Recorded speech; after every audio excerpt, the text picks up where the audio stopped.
Les pompiers civils réunis dans une intersyndicale ont placé à leur tête le lieutenant Baba Claude qui a promis poser un acte fort à l'endroit de 2 ministres.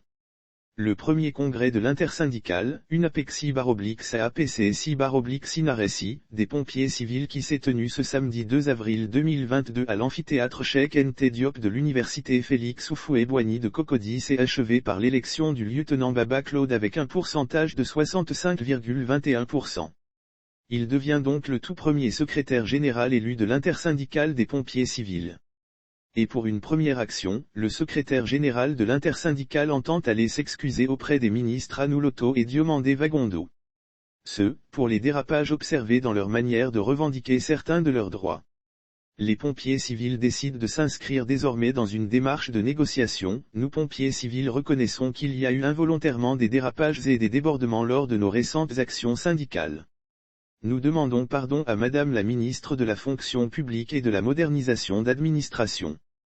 Nous demandons aussi pardon à Monsieur le ministre de l'Intérieur et de la Sécurité qui est notre père. Et nous irons respectueusement à son cabinet pour lui présenter nos excuses de vive voix. Enfin, les pompiers civils décident de s'inscrire désormais dans une démarche de négociation sans précédent et sans condition pour la résolution de nos revendications.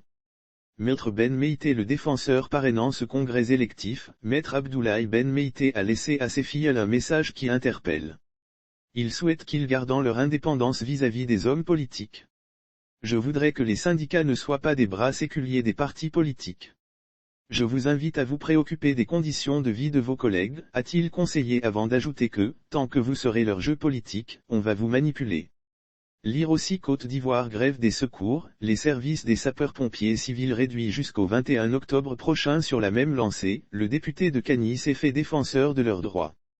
Mais à la seule condition qu'ils demeurent sur la voie du syndicalisme légal. Tant que vous serez dans vos droits de syndicaliste, je serai sur le chemin de ces personnes. Je ne dis pas que votre syndicat soit RHDP. Que votre choix soit celui de vous et vous-même. C'est un droit. Que cette intersyndicale soit un syndicat fort, a-t-il conclu.